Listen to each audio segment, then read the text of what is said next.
Coach of the fight here. Gotta stay swimming. Good morning. Yeah, this gonna be one of them groggy sounding pillow talk Mm, conversations. I'm sure they love that. What you talking about, Stay? I ask you a question about the tree of life and about Adam and Eve. I actually stated that was did they actually eat, put in their mouth some a fruit, or is it figuratively where it was something else? And we actually looked up in the Strongs, and it gave us H398 the word eat, ate as being the same word. Most of our scripture, we didn't examine each and every word, but it went for a while. So now we're looking at the Third Testament, which has an explanation for it, and we're about to. Yeah, like you said, we came over to the Strongs and we're looking at H398, and it says the origins to eat, literally or figuratively. Figuratively. But like I said, we are looking in the Third Testament of the Bible because there's explanation of it over here. It's actually in chapter 9, where you hear about the stories and personages of the people of Israel. And there's a whole section called The Origins of Sin. Okay. And we're going to let you read it. Put your crochet thing down. Yeah, yarning as well. The story of the first man that inhabited earth was passed from generation to generation until it was written down in the book of the first era.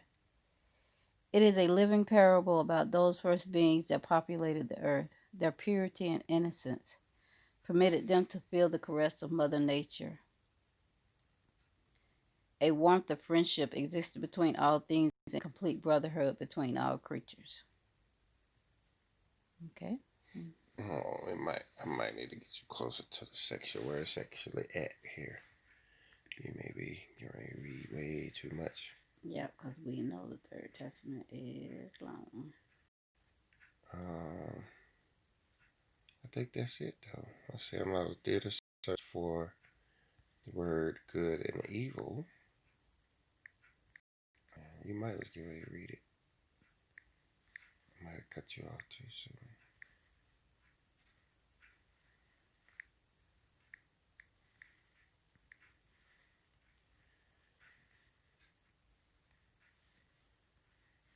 Yep. You did? Yeah, I actually did cut you off too soon.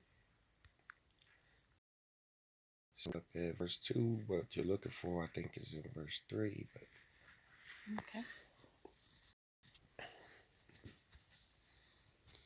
Number two. In a divine parable, I inspired the first men to begin to have knowledge of their destiny, but the meaning of my revelations were poorly interpreted. poorly interpreted now. So he's talking about the story of Adam and Eve. And the Mm-hmm. other stories that we read out of maybe the book of Genesis, how they were poorly interpreted. Mm-hmm. Yeah. So in other words, he was telling us more along the spiritual or the figuratively, but we took it all. That's for something we can see. Yeah, and so you got people wondering what the fruit was. Yeah. When you were told life of the knowledge of good and evil of which man ate, I only wish to make you understand that when man comes to have sufficient knowledge to distinguish between the just and the unjust, and began to be responsible for his acts, from that time he began to gather the fruits of his works. So you see what it's saying? Mhm. What it's saying? Okay, let me read it one more time to get a full explanation. Punctuation mark the punctuation. I only wish to make you understand that when man comes to have sufficient knowledge to distinguish between the just and unjust. So he's saying that what he wanted us to understand is when you have enough knowledge to tell the difference between right and wrong, right? Is that Mm-hmm. what he's saying? Yeah. And began to be responsible for his acts, began to be responsible for your actions, the things that you do. So when you have the understanding of what is right and wrong, you can be responsible for your actions. From that time, he began to gather the fruits of his work. Yeah. See, before this moment, can practically and literally, if you think strictly literally, what you would think of is that before they ate of this tree, they were like what we would call animals. They were like animals.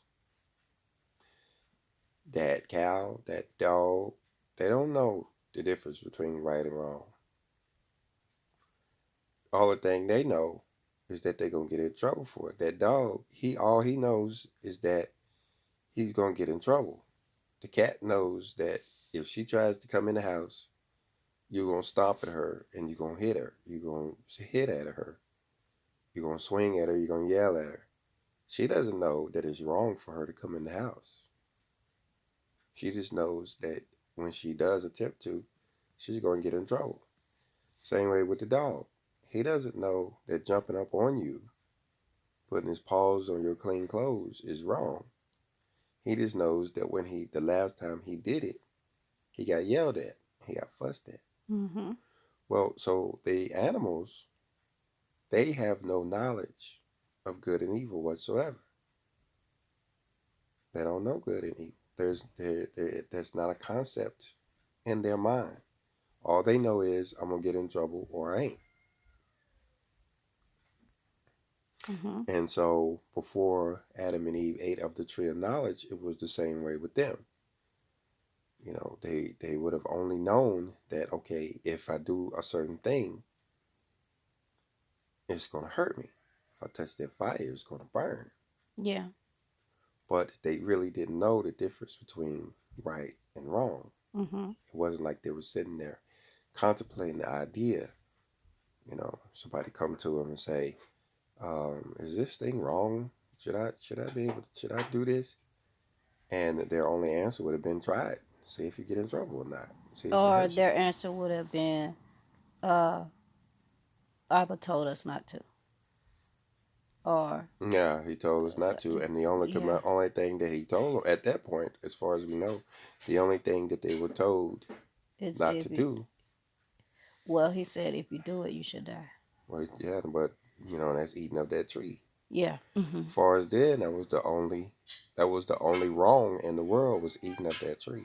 Right. There was no other wrong. They could have did anything else they wanted to do, and it wouldn't have been right nor wrong. Mm. It would have just been a question of whether they got in trouble for it or not. Right. From that time, he began to gather the fruits of his works. Yeah. So once you become knowledgeable, And responsible for your actions. now you have to pay. So that was the difference between before and after they ate of the tree. Now they know right and wrong. So you remember the story, they immediately started looking for clothes to put on because they thought they were naked. Okay, but does this answer my question if it was actually a fruit? If it was a fruit, did they put something in their mouth, or did they, is it just, that's just figurative and that's just something we're saying so that we can see something? Yeah, Because I don't believe they put anything in their mouth. you don't believe there was a such thing as a fruit. There's Yeah. not a fruit that they're looking at. No, you're according to what we read here, you're right. There was no fruit. It was figuratively, and it was a figurative fruit, just like the tree of life is figurative as well. You're not gonna find the tree that you're gonna reach up and grab some fruit-looking thing and eat it, and then all of a sudden you're gonna have eternal life and you're never gonna die again. So put that with the thing because I just ain't quite got it. Put it with the Genesis 3:6, and put it with this to make it make sense where a baby can understand, which you know. Let me grab the controls here. Let me grab the steering wheel. First, let's see if we have finished this. Yeah, I think he's going on to another parable.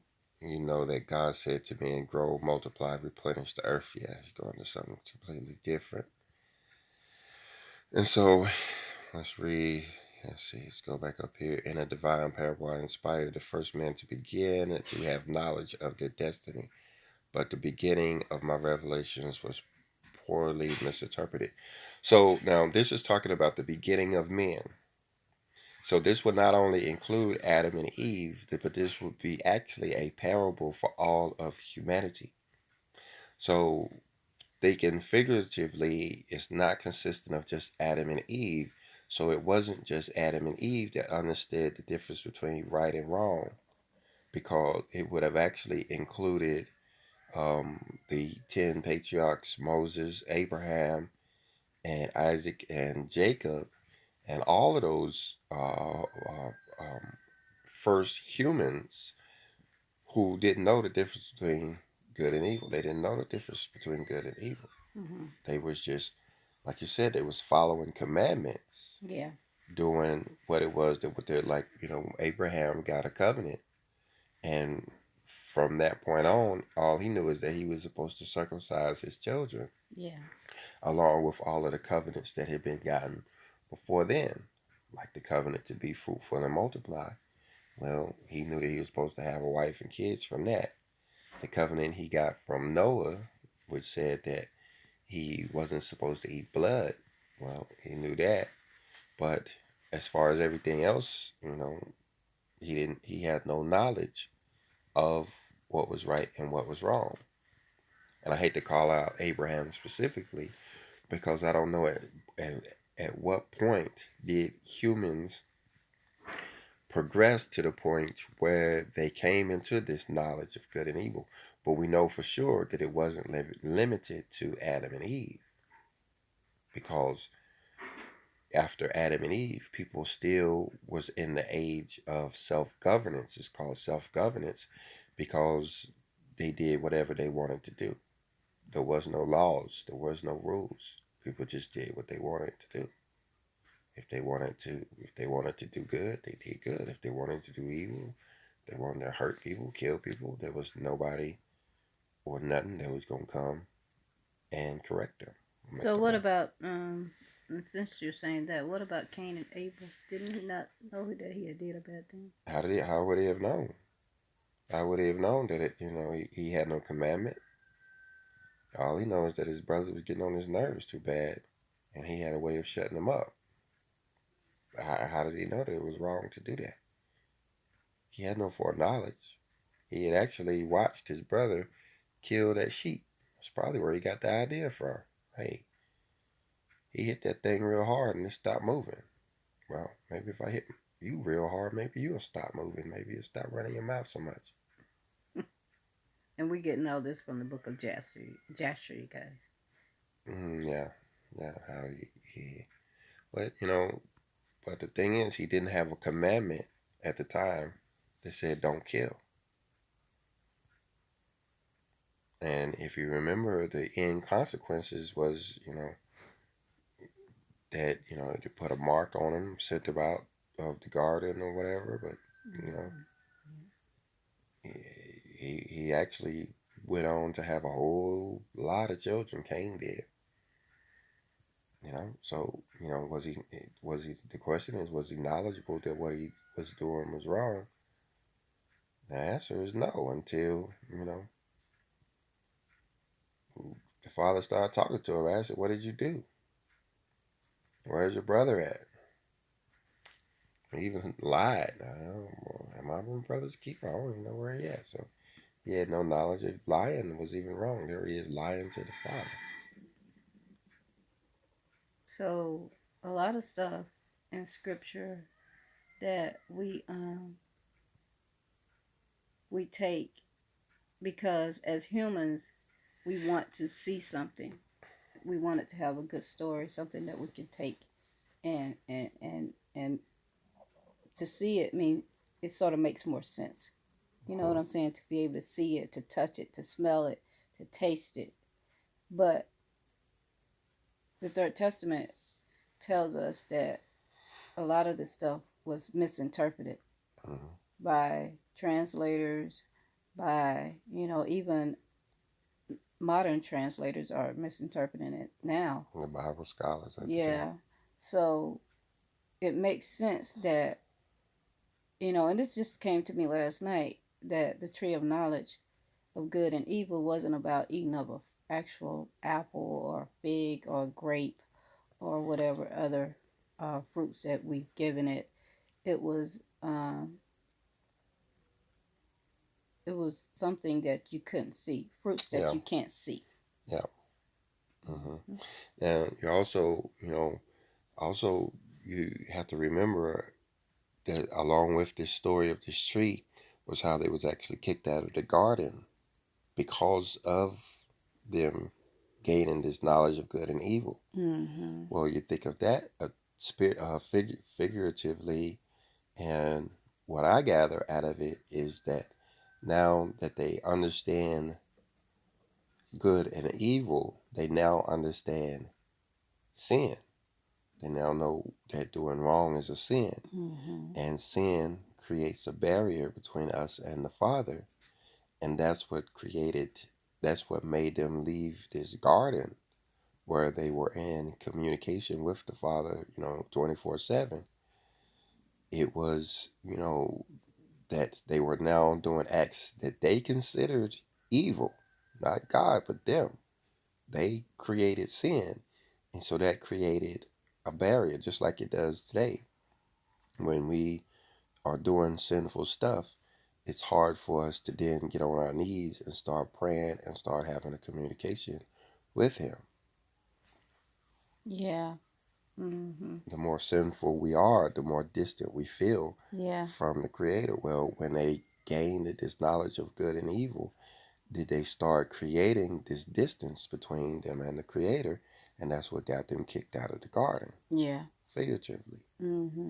And also, you're thinking about, children and how we have learned that children have a higher spiritual connection than adults. Yes. Babies, are, very in tune to the spirit world, especially when they are babies. But the more they grow and start to take sin into their life, the more they create a separation between themselves and spirit world. So as they come of age, they're actually eating more and more of the tree of the knowledge of good and evil, and they're actually getting themselves kicked out of the garden. Yeah. To the point where they become sinful adults. Yep. And they don't even remember what the garden was like, or that there even was a garden or anything. Yep. Yeah. So this fruit. So when we go back and we read Genesis 3 and 6 and we read the story, let's replace the fruit, this apple, this fruit that we're thinking that they ate. Like you said, the fig and the grape. the We done gave it grape. every fruit, the pomegranate. We done gave it every fruit that we think. Well, Scripture actually talks about a fig, and it actually talks about a grape too. It does. Yeah. It says that that's what the fruit was. It suggests, yeah, the fig and the grape. But that's part of the misinterpreting. Yeah. So let's replace it with deeds, actions, knowledge, wisdom, responsibility. Let's replace that fruit that we're thinking that they ate with the knowledge, because you know what I'm saying, because that's a fruit. Yeah. Wisdom is a fruit. You gain fruits, you know. You hear a lot of people say, you know, let my fruits speak for me. They ain't talking about a basket of oranges. They're talking about the actions that they do, the knowledge. And, you know, start, I guess you gotta start growing up in this and gaining more knowledge. And you can only do that with the Third Testament. Mm-hmm. That That only that's breaks it what we down. have so far. Yeah. Without the third testament, you're still looking for that pomegranate, and you're still looking for that apple. Yeah. Whatever you think it could be. People debating, having big discussions on what it was. There's some people that don't eat certain fruits because they think that it was of the tree. There's some people that won't get an iPhone because they think that that apple on their thing represents the tree of good and evil. But like you said, the Third Testament breaks it down.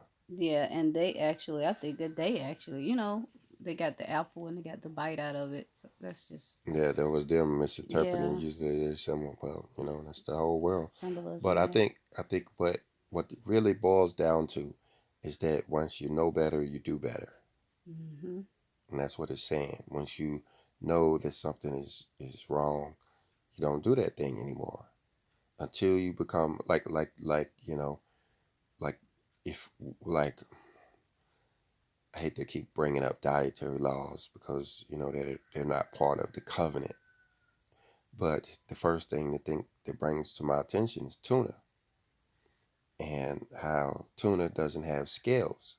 And I only realized this, about a month ago or 2 months ago. Hmm. Before then, I was happily eating tuna. Yeah, that would be like our go-to snack. Yeah, I was actually considering, because the Messiah sent his disciples to go buy fish, I was thinking of actually stocking up on tuna And mackerel. and mackerel. Yeah, we can't afford real salmon, so we get mackerel. Yeah, and so, but once I came into the knowledge that, this fish could be dangerous. It doesn't have scales. Therefore, those parasites in its skin could actually infect me because that tuna doesn't have the natural protections of a clean fish. A fish that has scales would have protections against those parasites, those worms and stuff that could otherwise get under its skin. But since a tuna doesn't have that, that makes it an unclean animal. And now that I know that, I can't really, you know, enjoy tuna that much anymore. I'm actually going to have to step away from tuna. And so that's what it said. I have now eaten of the tree of knowledge when it comes to tuna.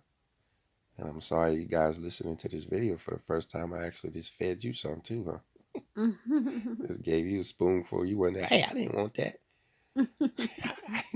I like tuna. Hmm. But, that's what it means. When you know better, you do better. Hmm. Recognizing that that fish could potentially kill you. Yeah, and that goes with, oh my goodness, from raising your children to, you know, just your average day out doing day to day life. Once the father presents you with stuff, that knowledge, now you're responsible for it. It's up to you. You're gonna make the call if it's Mm. if it's right or wrong. Yeah. Very interesting. Very interesting. We praise the Father mostly for giving us this knowledge and for giving us this understanding and for giving us the third testament of the Bible. You know, a lot of people say that we get comments over comments about how foolish we are, how this is how we're pushing a false doctrine, how the third testament is not true, how I got all I need is the first testament. They hardly ever say the Old Testament, but how all I need is the New Testament, and if Jesus is enough for me. And you know, a lot of times you want to say something to try to convince them, but you know that's not who I am. I'm not. You would try to convince them. Just you know you will. You'll dialogue with them back and forth, but it's up to them. The fathers are gonna have to convince them. There ain't nothing we can say to make them realize that this here is spirit to spirit, is spirit and truth, and that they need the third testament in order to make this story complete. But we just get a lot of pushback on it, and you get called a lot of false prophets and all this other stuff. But I'm like, if you want the truth, at least read it. Because I was one of those. I actually tried to convince you that the third testament was wrong. I tried to steer you away from it. I mean, it actually we was almost at the brink of you go your way and I go my way. At least that's what I was thinking. Because I thought that you had got into something that was canceling out the Messiah and disregarding Jesus and all that other stuff. But once I actually listened to it and it started making sense, and I'm like, wow, this is what this that was about. I'm like, there ain't nothing nobody can do to convince me that it's wrong. The Messiah would actually have to come down here and he might have a You hard be time. questioning, Yeah, I'm are like, you the real are you a Messiah? real Wait a minute Messiah? now. Wait a minute, Because wait, it's wait, just wait. it just fits. And I'm willing to be criticized. I'm willing to hear people call me false prophet, even though I'm not a prophet. Call me, that I'm saying that I'm misguiding people Adding enough. to the word. Yeah, adding to the for the third testament because I stand on it, and A it's whole just lot of that people true. stand on it. Thinking about it, the people who are speaking out are no different than those people who cried out to have the Christ crucified. If you remember the story, there was plenty of people who were there at the foot of the cross and saying, or there with Pilate, and were wanting to see the Messiah live, wanting to see, they didn't want him to die, but the ones who wanted to see him die were just louder. It wasn't that there was more of them; they was just louder, and they Mm-hmm. were screaming over. They were overbearing those who wanted to see him live. Well, that's the same thing that's going on today with this third testament. There are thousands of people who are anxious to get their hands on a copy of this book and anxious to read this book. But then there are 5 or 6 who are just running their mouth and talking bad about it. But they're loud. Yeah. They're loud. The people who love this book, they're now so quick to jump down in the comment section and say, "I love this book," while those who are ignorant of it, they're quick to jump down there and say something stupid. Yeah. Because I say it's because the people are learning to be humble, and they're having Yeah, that spirit to spirit communication with the Father, and He's teaching them, while the other ones are just ignorantly just running their mouths. and you got the humble ones, but you got the ones who've actually read the book, who are saying, "You gonna get it one day. I Mm-hmm. ain't gotta convince you. You gonna get it, even if it's in the afterlife, even if it's in the spirit world. You will wake up and you will get the book then. Either way, you gonna get it one way or the other." Yep. And then there's people like me. I realize this book ain't for everybody. Yeah. Yeah. You I'm know, beginning to see that now. Yeah. it's only really for those who actually plan to survive the tribulation. Those who don't care nothing about surviving the tribulation, they they don't Yeah. they don't care nothing about the third test, but they don't care. They're the same ones that don't care nothing about the New Testament and the Old Testament. They quick to say the the the Bible is all you need. Well, that shows you that you ain't really read the Bible. That's 100. When anybody who says that, that's 100% truth. That 100% proof that you haven't read it. If you say all there is 66 books, and all you need is the Bible, you ain't read it. No, because even in the New Testament, it says that the Messiah, there's so many actions and things wrote about him that all the books in the world want to be able to contain it. Yeah, So and how in the then world is just 66 page books going to contain? And and that's only in the Gospels. yeah, That yeah. ain't talking about the other books. The 66. I don't know how many is in the New Testament. 24 in the New Testament, 40 in the Old And Testament. the only things about in the gospel were just in the New Testament were just those gospel of 13 books yeah. by Peter. I mean, Mm-hmm. 13 books by Paul. So 4 Gospels. I don't But know the that. thing is, when you're reading it, when you actually read it, one thing that jumps out at your mind is that it references other books all Yeah. the way throughout the Bible. You're reading it and Mm-hmm. it's saying, you read this in the book of Jasher, and you flip back to the contents and say, there is no book of Jasher in here. Don't you read this in the book of Gad the seer? And you're like, Gad the seer is not included in my Bible. It's referencing all of these other books that are not included in there. And if they read, they would have known They this. would have known that. So anybody who says that, all there is the 66 books, that just proves that you ain't actually read the Bible. You need to go read the Bible. And you'll know that there is a whole lot more than 66 books. I bet there is 666 books. I would bet there's at least 666 books. Oh, now they're gonna say you saying 666. Yeah, we're gonna do a class on that too, because there's some questions whether that's actually the mark of the beast. I don't know about that. That don't look right to me. Something ain't right about that 666. But anyway, we're getting a little bit off topic, so we're gonna go ahead and close this video out. Yeah. And we'll see you guys in the next, I guess. What do you call this? Pillow talk. I don't know. Pillow talk.